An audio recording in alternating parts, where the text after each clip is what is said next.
Hey guys, so before we get started, I would actually request you to log in yourself in this Canva course so that it will be easy for your files to get being saved in Canva. And so you can simply log in by going to canva.com and then going to your sign up. If you already have an account, then definitely log in.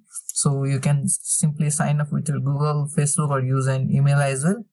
And if you are searching for Canva Pro in a free way, then maybe I can give a small tips for that. So for that purpose, you can probably just go to canva.com and see. Currently I'm already logged in.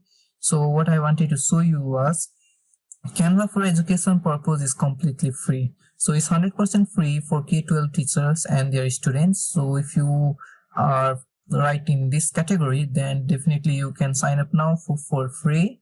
And if you are not in this category, then there is still one more way. That is, if you have a GitHub student account. So if you have a GitHub student developer pack, then you'll get a whole year of Canva Pro. That's of $119 of value with nothing to pay. So first of all, you'll have to get your GitHub student developer pack. You can Google your way in how you can get that if you are a student of some university, or probably see how you can do that. And once you get that, activate your GitHub developer pack. You can simply easily do that. And then later on, you can sign up in Canva using this GitHub account, and then you can claim your 1 year of free Canva Pro.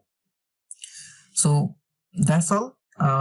It would be better if you can read more forward in these frequently asked questions. So definitely this was all to say. Just log in and sign up, and then let's get started your way in learning all about Canva in this course.